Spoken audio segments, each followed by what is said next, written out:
నా కూతుర్ని నువ్వే చంపేశావు. నా కూతురు డబ్బులు లేక చనిపోలేదు, వైద్యం అందక చనిపోలేదు.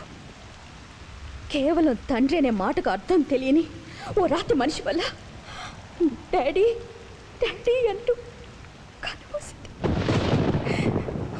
శాంతి, మధ్యలేందలా మాట్లాడుకో. పాప నా ప్రాణం, అలాంటిది నేను నువ్వే చెప్పేశావు. ఏ క్షణం బ్యాంకులో దానికోసం దాచిపెట్టిన డబ్బుని మీ స్నేహితుడికి ఇచ్చావో ఆ క్షణంలోనే చచ్చిపోయింది. లోకానికి నువ్వు ధర్మమూర్తి, దానకర్ణుడు కావచ్చు, కానీ నాకు మాత్రం నువ్వు నా బిడ్డని చంపిన హంతకుడివి.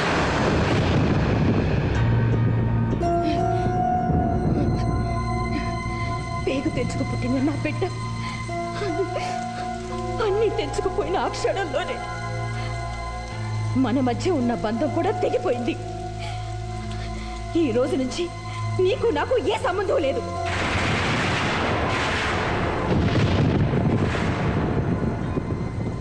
భార్యగా నేను కోరుకున్నది నా బిడ్డను నాకు దక్కించమని, అది కూడా చేయలేకపోయావు. ఎంతో మందికి ఎన్నో చేసిన నువ్వు ఇప్పుడు నాకు ఒక్క సాయం చేస్తే చాలు. జీవితంలో ఇక నన్ను ఎప్పుడు కలుసుకోవద్దు. అదే నాకు నువ్వు చేసే సాయం.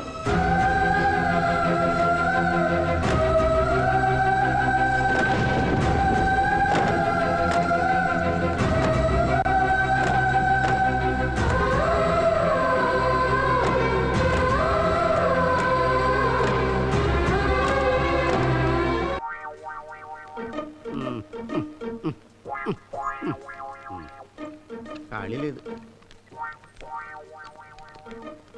ఏంటి సార్ ప్రాబ్లం? ప్రాబ్లం ఏం లేదండి. నేను ఏ క్షణంలోనో పోవచ్చని డాక్టర్లు చెప్పారు. నేను చనిపోయినా బతకాలన్నది నా కోరిక. అందుకని నా కళ్ళని, నా గుండెని, నా లివర్ని, నా కిడ్నీస్ని ఎవరికైనా దానం చేయదలుచుకున్నాను. ఆపరేషన్ మరో గంటలో చేయబోతున్నాను. ఆహా, ఎంత గొప్పోళ్ళు సార్ మీరు. దీనికి వెళ్ళాలి. సీటు దొరికింది. ఈ హాస్పిటల్లో కూర్చోడానికి సీటు దొరకట్లేదండి. కాళ్ళు పీక్కిపోతున్నాయి నాకు. ఏం మర్యాద? ఎందుకు నేను నడిచి రాగలగా? ఇలాంటి గొప్పలు నడవకూడదు సార్. అడ్డడ్డడ్డడ్డ ఏం ట్రీట్మెంట్, ఏం ట్రీట్మెంట్. Thank you sir. మా హాస్పిటల్ గురించి మీరు ఏమనుకుంటున్నారు? హాస్పిటల్ అత్తారిల్లులా ఉంది. Thank you very much. మీ కళ్ళు సార్ చాలా బాగున్నాయి. చెప్పారు. మీ హార్ట్ సార్ బ్యూటిఫుల్. చెప్పారు. మీ liver very very good sir. ఆఖరికి మీ కిడ్నీ సార్ పర్ఫెక్ట్ కండిషన్ లో ఉన్నాయి. అబ్బా, ఎప్పుడు టెస్ట్ చేశారండి బాబు? ఇంత బాగా చెప్తున్నారు మీరు. మీరు FRCS కదా? అవునండి. నేను అనుకున్నాను.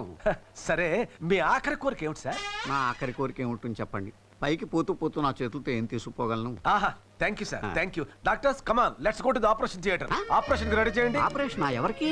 మీకే. నాకెందుకు? మీకు కూడా నాకున్న భావాలే ఉన్నందుకు నేను ఎంతో గర్వంగా ఫీల్ అవుతున్నాను. ఏంటా భావాలు? నేను నా కళ్ళని, నా గుండెని, నా లివర్ని, కిడ్నీస్ని దానం చేయదలిచాను. మీరు కూడా వాటిని దానం చేస్తున్నందుకు నేను మిమ్మల్ని అప్రిషియేట్ చేస్తున్నాను. అప్రిషియేట్ చేయి. ఈ కేసు మీదన్నమాట. కుర్చీ ఖాళీగా దొరికింది కదా, నీ వీల్ చైర్ లో కూర్చుంటే పట్టుకొచ్చి ఇక్కడ పార్సల్ తీసేస్తారా? ఆగండి. దానం చేస్తే మీకు పోస్ట్ మార్టం ఫ్రీ. నీ పిండాకుడు ఫ్రీ. నువ్వు చేయించుకో post mortem. Post mortem free అని పార్సల్ ఇచ్చేస్తాడు.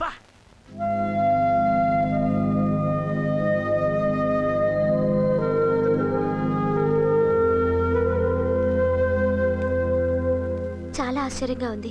మనసులో ఇన్ని బాధలున్నా 6 సంవత్సరాల నుంచి పైకి మామూలుగా ఎలా ఉండగలుగుతున్నాడు? ఉండటమే కాదు, ఎంతో మంది పిల్లల ప్రాణాలు కాపాడాడు. ఇన్ఫాక్ట్ నీ ప్రాణాలు కూడా కాపాడాడు. వాట్? I don't understand. ఒక్కసారి ఆ బిల్డింగ్ చూడు. దాని మీద ఏమి రాసిందో చదువు. అక్షయ ఫౌండేషన్. అక్షయ అంటే ఎవరో తెలుసా? రాజు కూతురు. అంటే ఈ ఫౌండేషన్ అంతా రాజుదే. డబ్బు లేకపోవటం వల్ల తన కూతురు చనిపోయిందని, అలాంటి పరిస్థితి ఏ బిడ్డకి రాకూడదని ఆ కష్టాన్నంతా తనలోనే దిగమింగుకుని తన బిజినెస్ టాలెంట్తో ఎంతోమంది పిల్లలకు ఉపయోగపడేటట్టుగా ఈ ఫౌండేషన్ కట్టాడు. ఖరీదైన వైద్య సహాయం, పెద్ద పెద్ద డాక్టర్లు, అన్నింటినీ పసివాళ్ల కోసం ఏర్పాటు చేశాడు. ఏ విధమైన ఫీజులు తీసుకోకుండా ఉచిత వైద్య సదుపాయం అందుబాటులో ఉండేటట్టుగా చేశాడు. తను ఫౌండేషన్ యజమానిగా ఎవరికీ తెలియనీక వాలంటీర్స్లో ఒకటిగా ఉంటూ వాళ్ళతో కలిసిమెలిసి సర్వీస్ చేస్తున్నాడు. పోయిన బిడ్డ జ్ఞాపకంగా ఓ గదిలో పాప రూపాన్ని పెట్టుకుని ఈ ఆసుపత్రిని ఆ పాపకి అంకితం చేశాడు.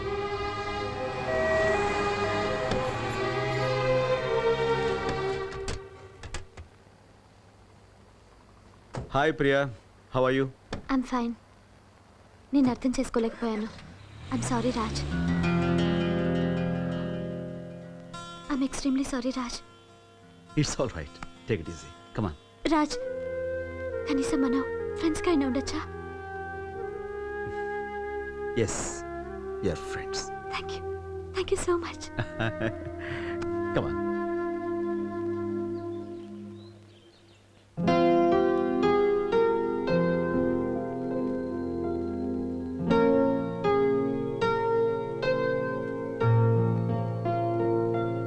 రాజ్,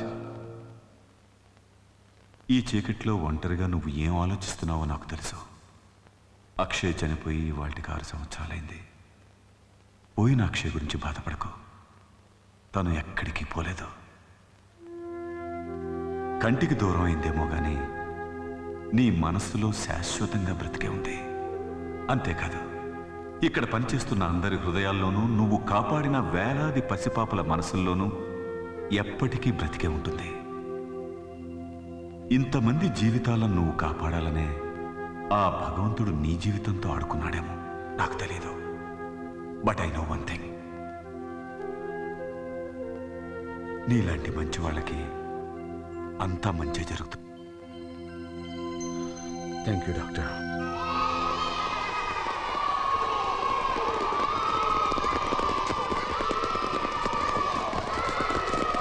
కొంచెం వెనకండి సార్. సారీ.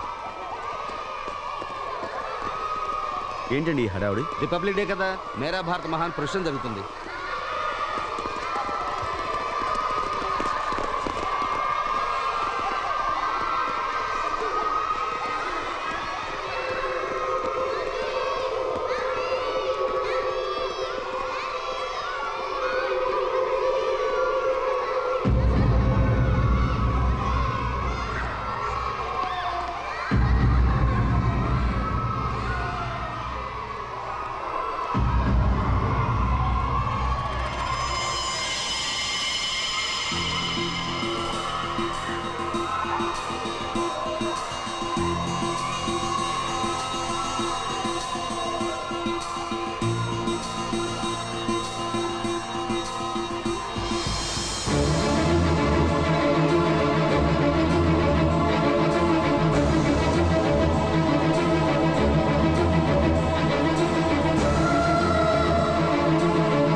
పరిగెత్తా.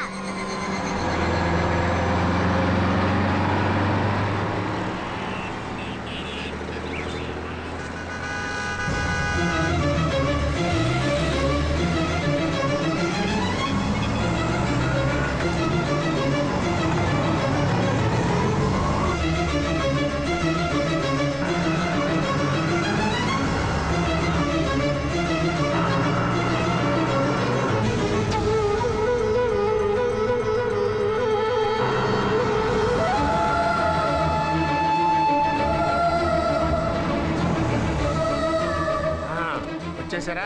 బాబాయ్ ఐసన్ లోపల తీసుకెళ్ళి ఏం జరిగిందమ్మా? చెప్తాను, ముందు లోపల తీసుకెళ్ళి.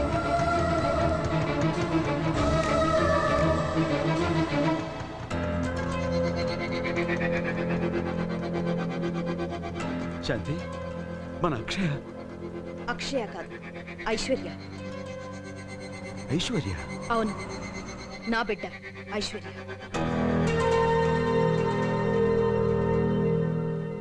అక్షయ హాస్పిటల్లో ఉన్న రోజుల్లోనే నేను నెల తప్పాననే నిజం నాకు తెలిసింది. చావు బతుకుల్లో అక్షయ ఉండగా ఆ విషయం నీకు చెప్పే అవకాశం లేకపోయింది.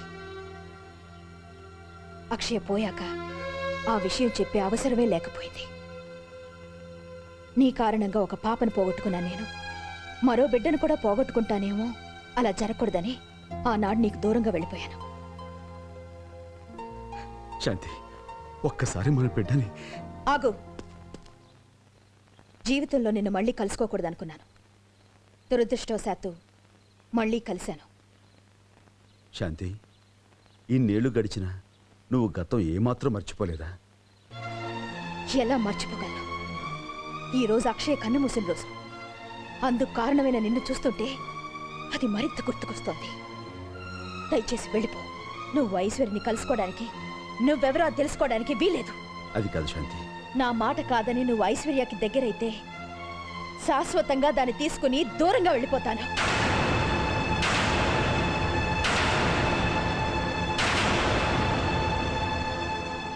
ఓకే,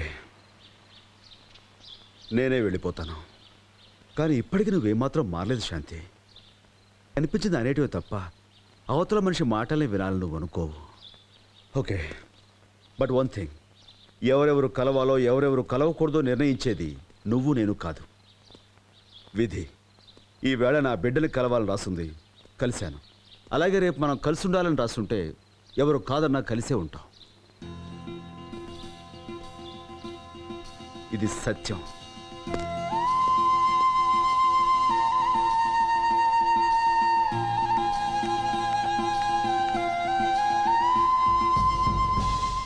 ఎరా ప్రసాద్, కాలం దేనైనా చెరిపేస్తుందంటారే, మరి ఎందుకురా శాంతికి నా మీద ఉన్న కోపాన్ని ఏమాత్రం చెరపలేకపోతుంది? రాజా, నువ్వేం బాధపడకు. ఏదో ఒక రోజున శాంతి రియలైజ్ అవుతుంది, నీ పాప నీ దగ్గరికి వస్తుంది. నాకు ఆ నమ్మకం ఉందిరా. ఏమోరా, అప్పట్లో అక్షయని ఆఖరి చూపు చూసే అవకాశం లేకుండా పోయింది. ఇప్పుడు ఐశ్వర్యం చూసిన మొదటి చూపే ఆఖరి చూపు అవుతుంది అనిపిస్తుంది. ఏంట్రా మాటలు? ఎరా ప్రసాద్, నేను తెలిసి ఎప్పుడు ఎవరికి ఏ అన్యాయం చేయలేదే. అలాంటిది నాకే ఎందుకు జరుగుతుందా ఇలా?